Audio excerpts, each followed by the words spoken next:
Mahigit 2 taon pa mula ngayon bago ang 2028 presidential elections, subalit ngayon pa lamang ay tila nakikita o napag-uusapan na agad ito. Ang hindi maganda sa ilang mga politiko, kung hindi man lahat, ay hindi mo maintindihan kung ano talaga ang kulay. Ang ibig kong sabihin ay kung ano talaga ang kanilang pagkatao. Yan ang tinatawag nating inconsistency. Subalit hindi tayo mga politiko, tayo ay mga Kristiyano. We're not politicians, we're Christians. Kung ano tayo, iyon dapat tayo. Yun dapat ang makita sa atin. Nababanggit ko na ang ating relasyon sa Diyos ay hindi natatapos sa kanyang pagliligtas at sa paglulubos nito. Sa pagitan nito, ninanais ng Diyos na mamuhay tayo ng kalugod-lugod sa Diyos ng nararapat at malinaw yan. Sinabi ni Pablo mismo sa Romans chapter 12 verse 1, sinabi doon, offer your bodies as a living sacrifice, holy and acceptable to God, which is your reasonable worship or service. Sa ibang translation, this is your reasonable act of worship. At ito yung ating tinututukan sa ating serye sa buwan ng Pebrero. At sa pangatlong pagkakataon ay samahan nyo kung buksan ang inyong mga Biblia. Minsan pa sa unang sulat ni Pablo sa mga taga-Tesalonica, ang ating teksto lamang ngayon ay Kabanata 4, talatang 11 hanggang 12, pero hayaan yung basahin ko muli mula talatang 9. First letter of Paul to the Thessalonians, chapter 4, beginning with verse 9 to 12. And I will read in English Standard Version, and this is the Word of God. Now concerning brotherly love, you have no need for anyone to write to you, for you yourselves have been taught by God to love one another, for that indeed it is what you are doing to all the brothers throughout Macedonia. But we urge you, brothers, to do this more and more. Our text, verse 11, and to aspire to live quietly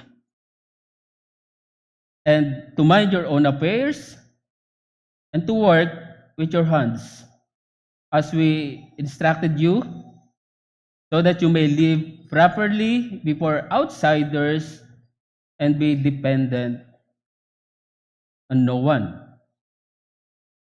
Muli, ito yung unang sulat ni Pablo sa mga taga-Tesalonica.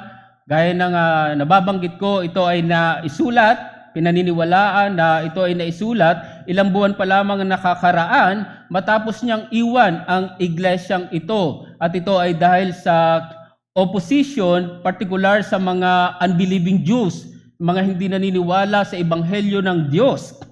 You will see that in Acts chapter 17. At dahil nga sa napakabata pa ng iglesyang ito, ninais ni Pablo na dalawin sila.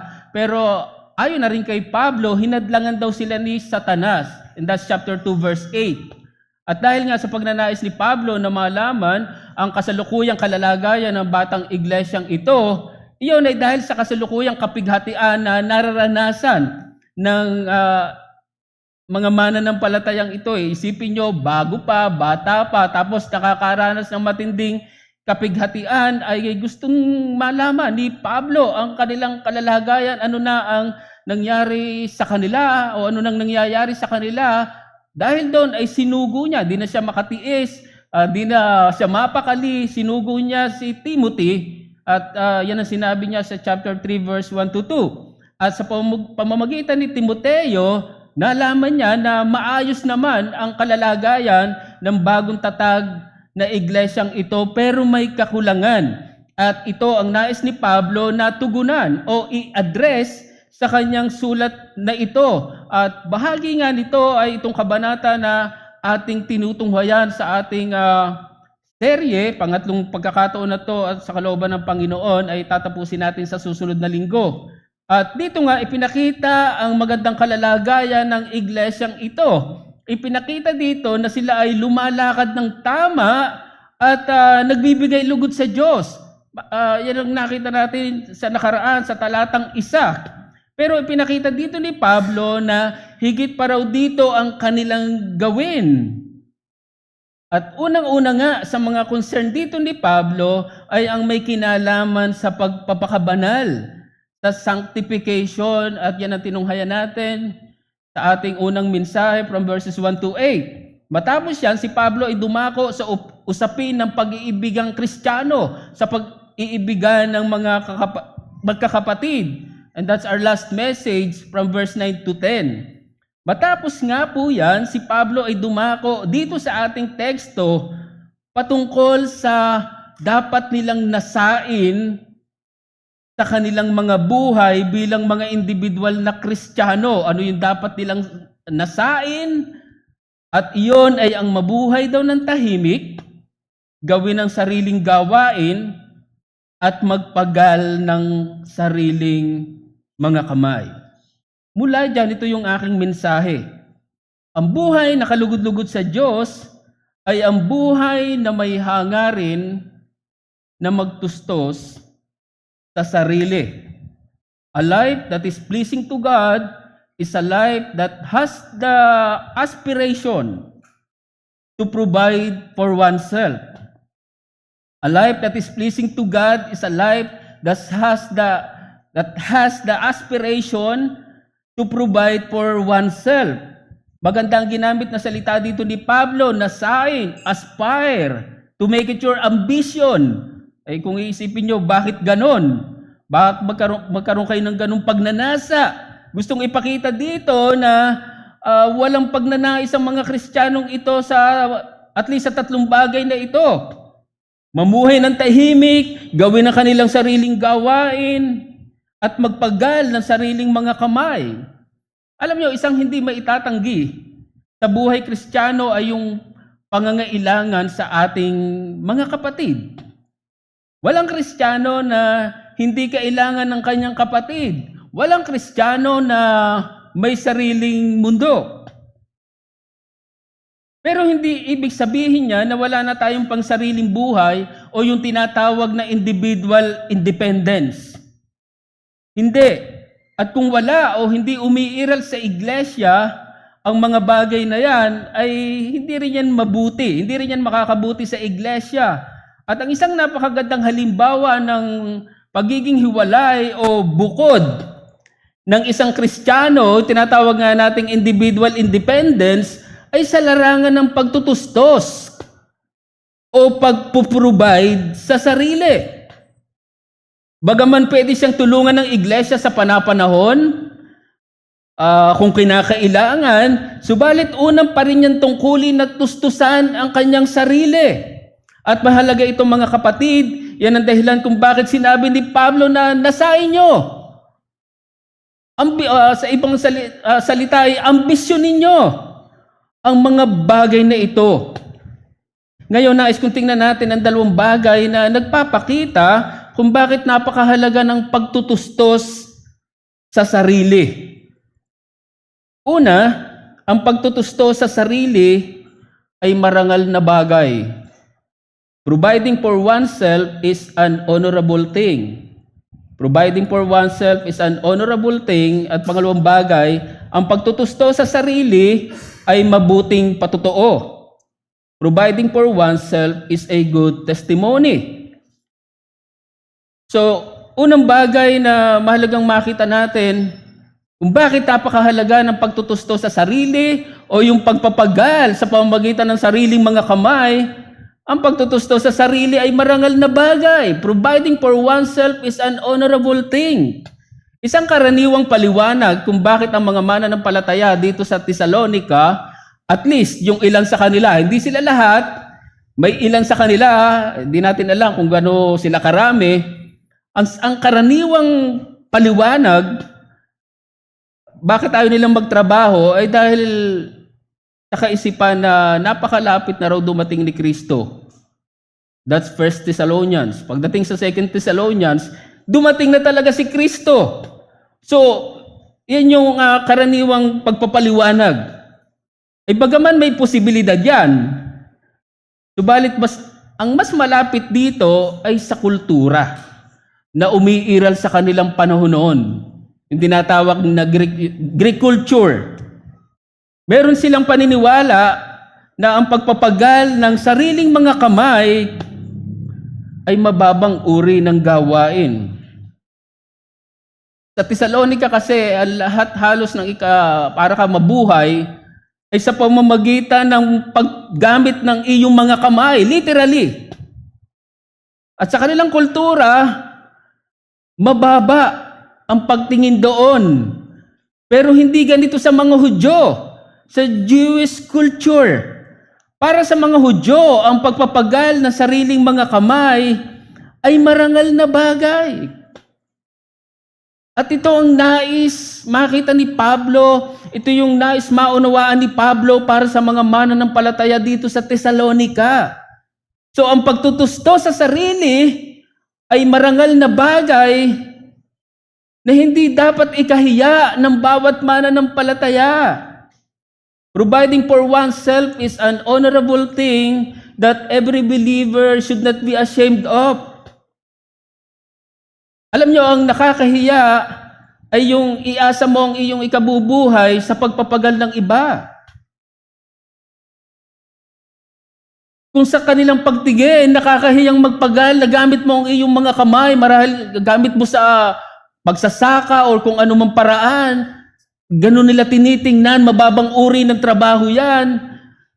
Pero ang ipinapakita sa atin ay mas nakakahiya na ang ating ikabubuhay ay iniaasa mo sa kamay ng iba, sa pagpapagal ng iba.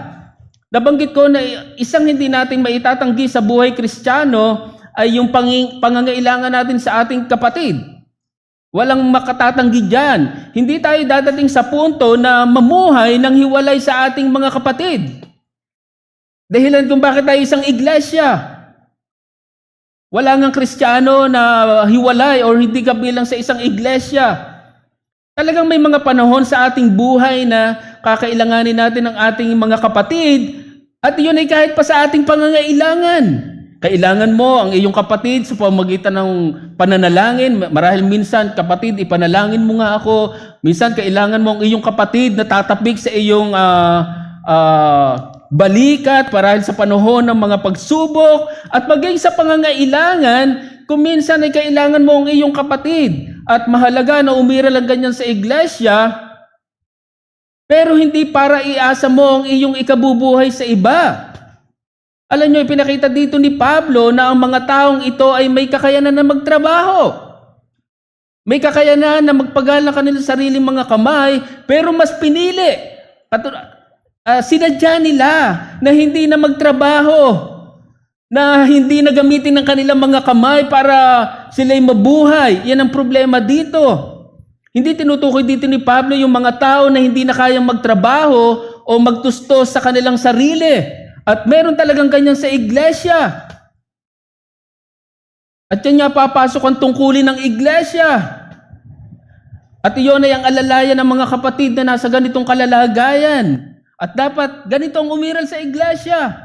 Yan ang dahilan kung bakit mayroon tayong tinatawag na benevolent ministry. Ang benevolent ministry ay para sa mga tao o mga kapatid na talagang kapos at dapat alalayan ng iglesia, pero hindi ganito ang tinutukoy dito ni Pablo.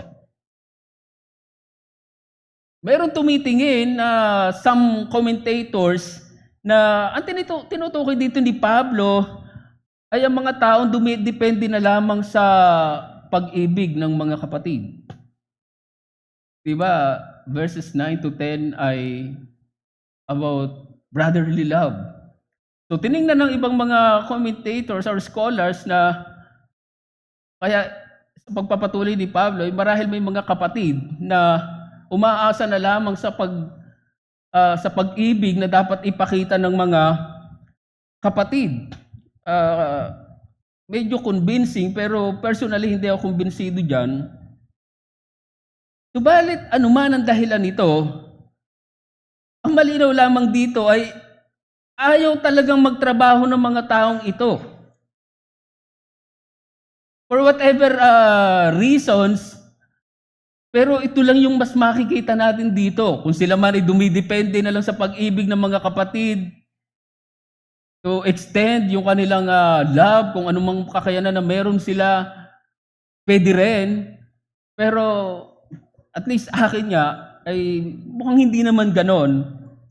Pero ito yung malinaw. Ayaw nilang magtrabaho. At hindi ito kinukonsinti ni Pablo. In 1 Timothy chapter 5 verses 3 to 4, magkakaroon tayo ng ideya kung bakit hindi ito kinukonsinti ni Pablo. The context is about the widows. Kung sino yung dapat isupport. Sabi diyan, 1 Timothy chapter 5 verses 3 to 4, honor widows who are truly widows. But if a widow has children or grandchildren, let them first learn to show godliness to their own household and to make some return to their parents. For this is pleasing in the sight of God.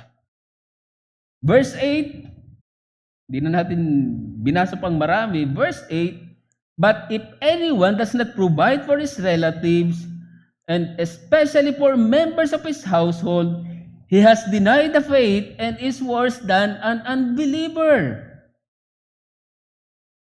So mapapansin nyo na kahit ang iglesia ay maingat o hindi kinukonsinti ang maling gawain na ito, ang hindi pagtutusto sa sarili, ang hindi pagpapagal sa pamamagitan ng sariling mga kamay. Katunayan, base sa ikalawang sulat ni Pablo dito sa mga taga-Tesalonica, in chapter 3 verse 6, medyo masakit. Layuan daw ang mga kapatid na namumuhay sa katamaran. Masakit sa taenga. Pero ito ang pamantayan ng salita ng Diyos. Katunayan, ang sabi pa ni Pablo in 2 Thessalonians chapter 3 verse 10b, ay kung ang sino man daw ay ayaw magtrabaho, ay wag din naman daw kumain.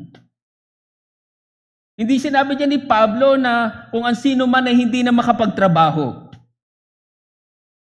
eh wag daw pakainin. Ang sinabi niya, ayaw magtrabaho.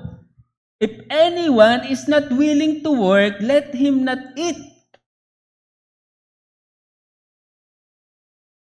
Kung mapapansin nyo, ito raw ay iniutos na ni Pablo nung una.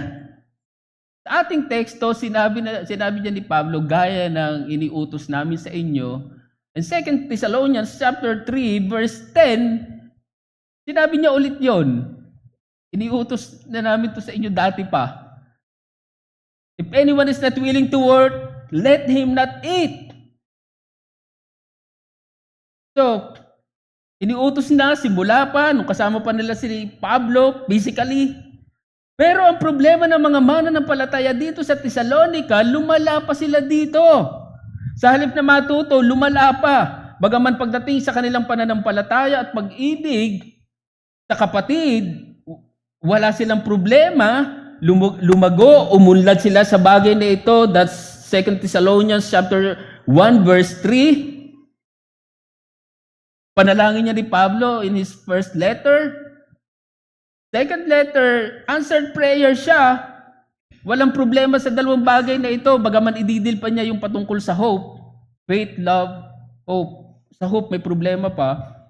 Pero maging sa bagay na ito, sa halip na matuto, lumala sila sa bagay na ito. Kaya muli silang sinulatan ni Pablo sa bagay na ito.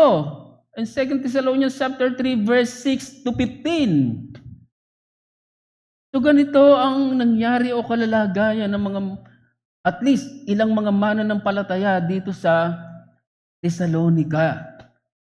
Alam niyo, isa marahil sa mga magandang programa na meron ng isang gobyerno, halimbawa gobyerno ng Pilipinas, ay meron silang mga pag-allocate ng budget para sa mga sinasabing mga kababayan na medyo hirap o hikahos. Laging kasama yan sa national budget.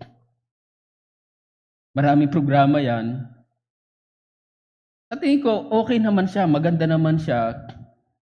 Pero hindi maganda na umasa na lamang ang bawat mamamayang Pilipino dito. Dapat matuto rin tayong magsikap o tustusan ang ating mga sarili. Kaya nga raw kahit ang paglilimos ay hindi magandang bagay. Di ba? Parang nakakaawa pag may naglilimos. Pero kahit yun, hindi raw magandang bagay, lalo't may kakayanan, malakas. Katunayan, may batas na bawal ang paglilimos. Bawal ang maglimos at bawal yung bawal ang paglilimos at bawal ang maglimos. Hindi alam ng marami yan, pero itinuturo sa isang tao na wag ganyan ang gawin mo, lalo kung may kakayanan ka, at lalo sa isang tao, wag mo ring limusan, sapagkat hindi maganda ang epekto nito. Ang hamon sa atin dito ay dahil ang pagtutusto sa sarili ay marangal na bagay, matuto tayong magpahalaga sa bagay na ito. Because providing for oneself is an honorable thing, let us learn to value it. Pansinin niyo ang nangyari sa mga mananampalataya dito sa Thessalonica, gusto kong bigyan ng diin na at least ilan sa kanila, dahil hindi na sila nagpahalaga sa bagay na ito. Napakahalaga nito sa buhay Kristiyano, pero dahil hindi na sila nagpahalaga sa bagay na ito, naging mapanghimasok sila. Naging mga busybodies. Sa halip na ang pagkaabalahan o pag-aksayahan ng panahon ay ang kanilang mga sariling gawain, gaya ng pagtatrabaho, lihitin mong gawain ng pagtatrabaho, naging abala sila sa ibang gawain, sa gawain ng iba o sa buhay ng iba.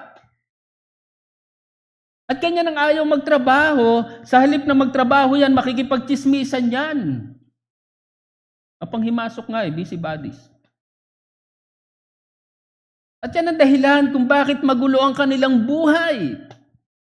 So mapapansin nyo ang ibinubunga ng katamaran sa buhay ng tao at makakakita kayo ng ganyan sa kahit sa ating lipunan. Sino ang magulo ang buhay at mapanghimasok? Ang ayaw magtrabaho.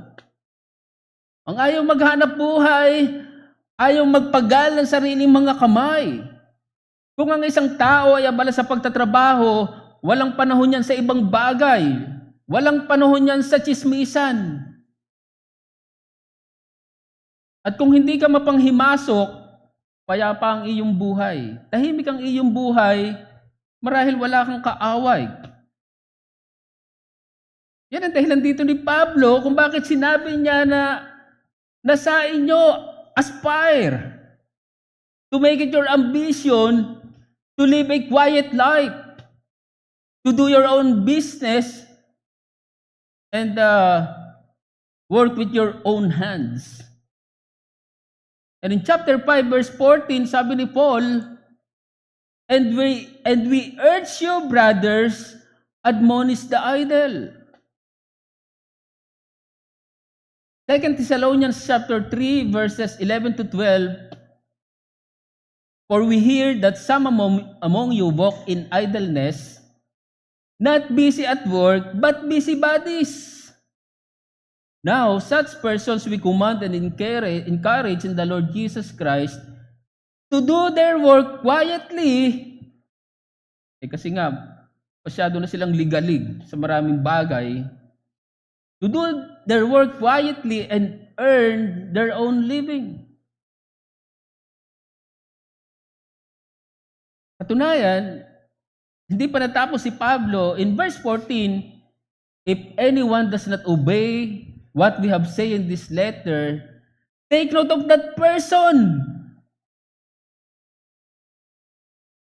and have nothing to do with him, that he may be ashamed. Alam nyo, talagang mabibigat ang salita dito ni Pablo. Dahil nga mabibigat ang salita dito ni Pablo, ay ayokong tapusin dyan. Ang sabi din ni Pablo, verse 13, as for you, brothers, do not grow weary in doing good. kabila, marahil meron kayong ganyang mga kapatid, huwag kayong mapagal sa paggawa ng mabuti. And tinapos ni Pablo sa verse 15, patapos kong basahin ang verse 14, sabi sa verse 15, do not regard him as an enemy, but warn him as a brother. Grabing pastoral yung approach ni Apostle Paul.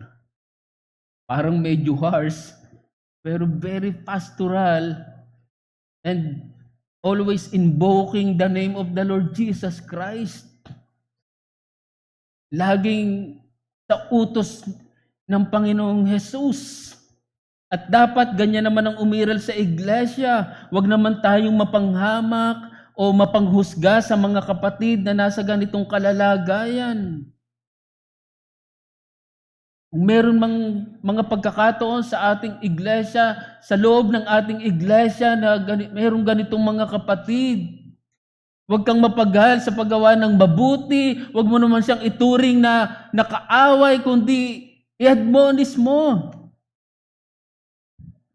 Marahil kung kinakailangan mong ituwid mo. Pero huwag mong husgahan, huwag mong hamakin. Pero to be consistent lang po sa ating mensahe at unang punto, nais kong bigyan ng pansin dito ay yung pagpapahalaga sa trabaho. Yung pagtutusto sa sarili. Yung pagpapagal sa pamamagitan ng sariling mga kamay. For simple reason, sapagkat ito'y marangal na bagay. Si Martin Luther, kinilalang isa sa pinakamababang uri ng trabaho noon na marangal at pwede mo raw gamitin pwede raw yung pagtatrabahong yon ay makapagbigay lugod or glory sa Diyos. At ano yung tinutukoy niyang isa sa pinakamababang uri ng trabaho noon? Paggagatas. Milking. Marahil di pamilyar ang marami sa inyo. Laki ako. Sa ganyan ang aking lolo, may mga alagang mga kalabaw. At kada umaga ay meron akong supply na gatas. Naggagatas ang aking lolo. Ay parang, at least sa panahon nila Martin Luther, yung maggatas ka, mahabang uri pero isang marangal na bagay.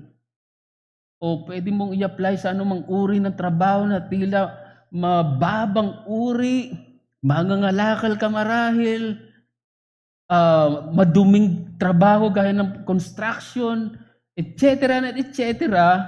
Ituring mo ito. Kung ang kamay mo nagkakakalyo, isang marangal na bagay, huwag mong ikahiya. At pangalawang bagay, ang pagtutusto sa sarili ay mabuting patutuo. Providing for oneself is a good testimony. Ang sabi ni Paul, verse 10b, so that you may walk properly before outsiders.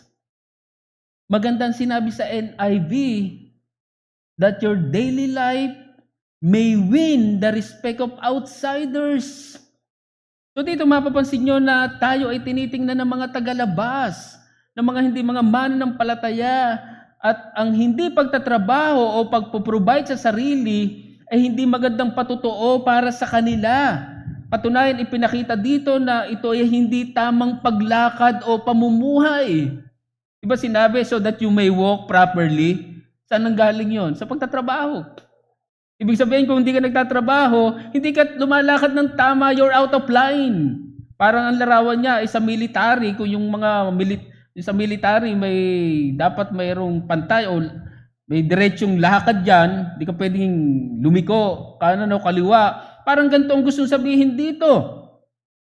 At ito ay nakikita ng mga tao, at kung ganito, hindi natin makukuha ang kanilang respeto. So ang pagtutusto sa sarili ay mabuting patutuo na kumukuha ng respeto sa mga hindi mananampalataya.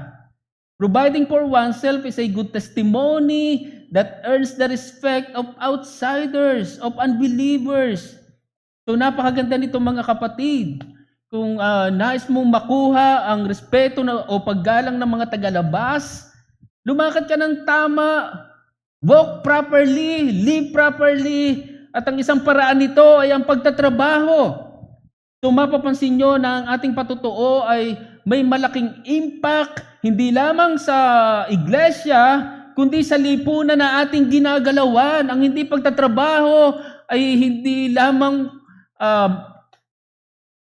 pangit na patutuo sa loob ng iglesia, sa lipunan may impact yan. Ito ba yung parang gusto sabihin dito, yan ba yung mga Kristiyano, ito ba yung pamumukha nyo sa amin, ganyan ba talaga ang buhay, so pwede ba kaming hindi na rin magtrabaho? Ganito yung gustong sabihin dito. Kaya hindi po pwedeng parang wala tayong pakialam sa uri ng pamumuhay na meron tayo sa harap ng mga hindi mananampalataya. Yan ang dahilan kung bakit mayroong disiplina ang iglesia. Ang dahilan nito ng disiplina sa iglesia, kung ikaw ay hindi namumuhay, lumalakad ng nararapat bilang isang miyembro ng iglesia, kaya may disiplina ay para sa kapakanan ng iglesia, sa welfare ng iglesia, sa harap ng mga taong walang pananampalataya. And that's very clear in Colossians chapter 4 verse 5. Walk in wisdom toward outsiders, making the best use of the time. Sinabi din sa ating teksto, chapter 4 verse 12b, and be dependent on no one. Yan ang sinabi sa ating translation, pero sa tingin ko magandang translation ng New King James at ng NIV, and that you may lack nothing. So pansinin nyo yung connection, yung pagtatrabaho, lumalakad ka ng tama before the outsiders. Also, that you may lack nothing. Sa ESV, sa Tagalog, medyo mas mabigat upang hindi ka umasa sa iba. May sense, pero ang sakto, masasabi natin ay upang hindi ka magkulang ng tinapay ng iyong pangangailangan. So mapapansin nyo na kaya lang pwedeng magkulang ang isang mananampalataya sapagkat ayaw niya magtrabaho. Kung siya man ay kinukulang, baka talagang hindi siya nagtatrabaho. Pero kung siya'y lumalakad ng tama, hindi siya magkukulang. Hindi sinasabi dito ang kasaganaan o sobra, kundi kasapatan. Hindi siya magkukulang. Makakakain siya ng kanyang sariling tinapay. So, ito yung ganda nito mga kapatid. Patunayan, ang ating pagtatrabaho ay hindi lamang para matustusan ang ating sariling pangangailangan, kundi para daw makapagbahagi sa iba. Ephesians 4 verse 28. Pamilyar ang marami sa atin. Let the thief no longer steal, but rather let him labor. Huwag mo lang gawin yung kasalanan na yon.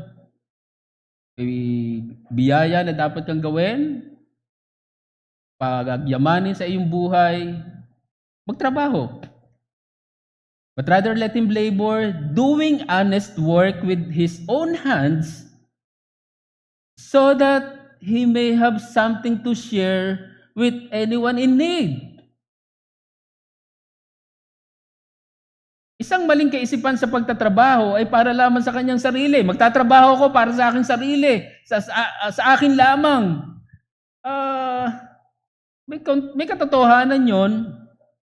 Tama naman na matustusan mo ang iyong sarili, gaya na sa ating teksto, pero isang layunin ng pagtatrabaho ay para makapagbahagi sa iba.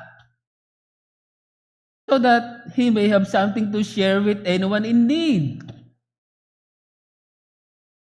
So isipin niyo ang kapangitan ng hindi pagtatrabaho o hindi pagtutusto sa sarili. Hindi mo lamang natutustusan ang iyong sariling pangangailangan, hindi ka pa makapagbahagi sa iba na nangangailangan.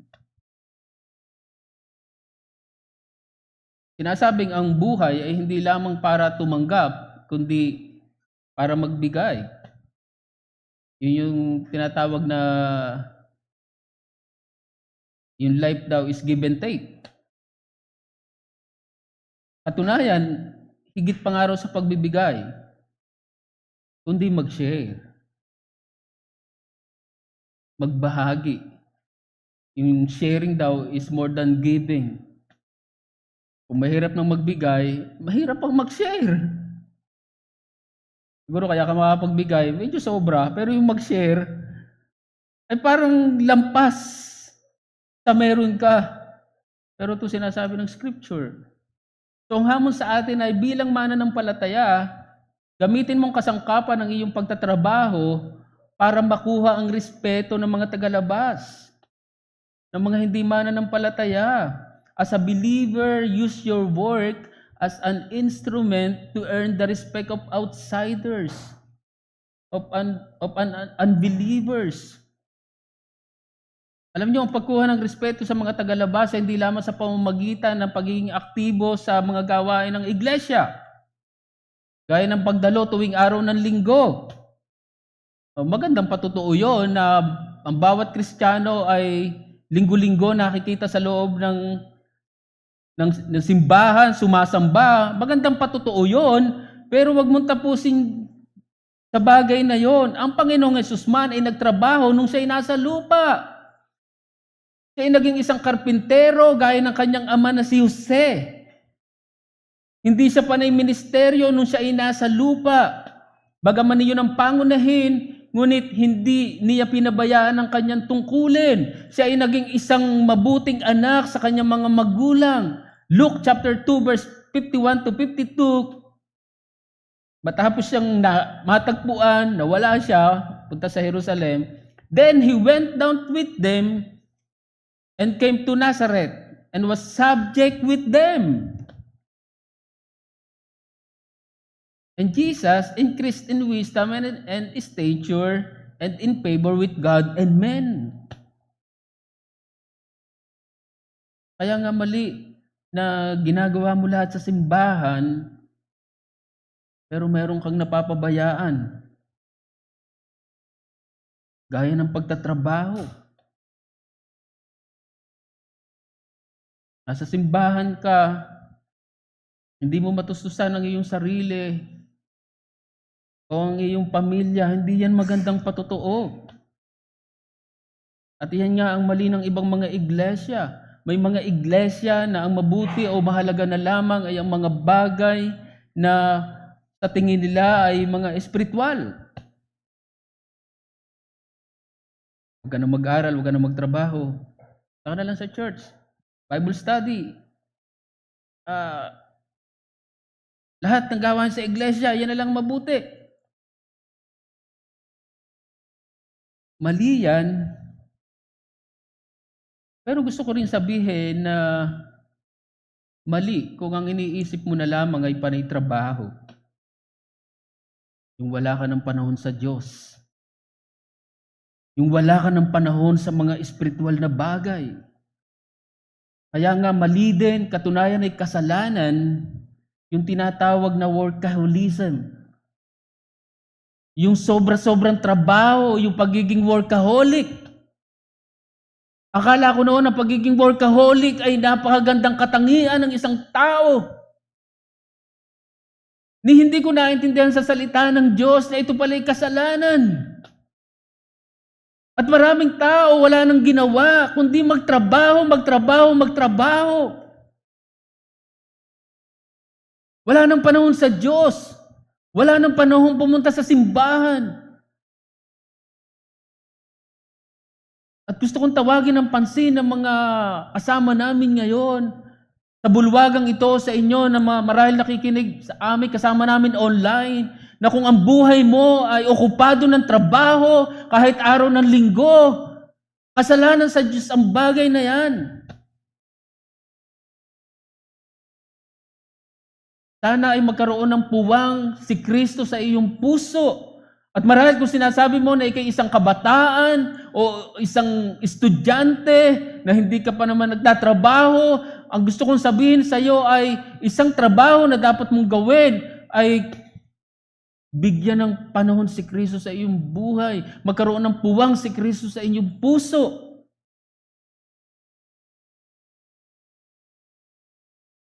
Kaya sana ay kilalanin mo si Kristo sa iyong buhay. Subalit muli, kung maging consistent sa ating mensahe, para sa atin ng mga mananampalataya, huwag nating gamitin ang ating pagiging sinasabing espiritual para kalimutan ang napakahalagang tungkulin gaya ng pagtatrabaho. Isang mali ng mga Puritans, ilan sa kanila ay mas piniling maghikahos o maging mahirap na hindi kinakailangan. Ang naging paniniwala ng ilang Puritans ay mas inisip nila na mas mabuti ang nasa mababang kalalagayan o maging mahirap sa harap ng Diyos. May ganong ilang Puritans, mas pinili nila na hindi naman siguro masamang maging mahirap, pero mas pinili nila yon sa ganong kalalagayan ng buhay na hindi kailangan. At hindi dapat ganito, mga kapatid. Mapapansin nyo na maging ang simpleng usapin ng pagtatrabaho ay isang pakikibaka ng mga Kristiyano. Trabaho, pero isang pakikibaka ng mga Kristiyano. May mga Kristiyano na sumasala dito, kaya ito man ay idalangin natin sa Panginoon na biyayaan tayo sa bagay na to. At makakaasa naman tayo ng biyaya ng Panginoon sa bagay na ito. At sa tingin ko ay ito yung pangako ng isang linya ng himno na ating aawitin bilang tugon. In third stanza, ang sinabi diyan, "Thou art the living truth, all wisdom dwells in thee, thou source of every skill, eternal verity, thou great I am, in thee we rest, through answer to our every quest." Marahil sa masasabi nating quest o pakikibaka, pakikihamok sa mundong ito ay kahit sa usapin ng trabaho, pero maging sa bagay na ito ay makakaasa tayo ng pasagutan o biyaya sa ating Panginoong Hesukristo. As a response, let's sing, "We come, O Christ, to Thee." Iwas po tayo sa panalangin, mga kapatid. O dakila naming Diyos, aming kapagbiyaya at mahabaging Ama, nagpupuri kami sa iyo, Panginoon, sa mga oras na to. Salamat at mayroon kaming salita nyo na aming pwedeng tunghayan bawat linggo bilang iyong mga anak, bilang isang iglesia. Salamat sa paalala ng kahalagahan ng pagpapagal ng aming sariling mga kamay. Ito ay upang aming mahikayat o makuha ang respeto ng mga tagalabas at upang matustusan ang aming pangangailangan. Salamat, O Diyos, sa liwanag ng iyong salita. Tunay na sa bawat bahagi ng aming mga buhay ay tinuturuan niyo kami. Kung minsan ay hindi namin napapansin sa aming paglakad bilang mga mananampalataya ang halaga ng pagtatrabaho sa amin bilang mga individual na mananampalataya. Kung minsan hindi namin nakikita ang halaga nito sa aming mga sarili, maging sa aming lipunan, sa epekto nito sa iglesia. Panginoon, nawa ay patuloy niyo kami bigyan ng karunungan at gaya ng sinabi ng iyong salita na kami ay lumakad ng may karunungan sa harap ng mga taong walang pananampalataya. At salamat sa mensahe ng awit na Ikaw ang tunay na sagot sa aming bawat mga pakikihamok. Salamat sa mga katotohanan ito, Panginoon. Kinikilala namin ang aming mga kahinaan kahit sa bagay na to. Tulungan niyo kami na maging matapat kahit sa larangang ito, Panginoon. At magampanan namin ang aming mga tungkulin bilang mga mananampalataya. Maging pagpapala kami sa loob ng iglesia, sa mga tagalabas, at sa mga munting kakayanan namin ay makapagbahagi rin kami sa iba, sa mga nangangailangan. Panginoon, panalangin namin, mga kasama namin ngayon, nawa sila man ay mahamon na kanilang buhay ay maiukol sa iyo, hindi lamang sa panay pagtatrabaho sa mundong ito, kundi magkaroon sila ng panahon sa iyo, O Diyos. Kaya mahabag ka sa aming mga mahal sa buhay, mga bisita na kasama namin ngayon, nawa sila man ay abutin niyo ng biyaya na nasa aming Panginoong Hesukristo. Pinupuri ka namin sa mga oras na ito, O Diyos, at ito po ay aming panalangin sa pangalan ng aming Panginoong Hesus. Amen.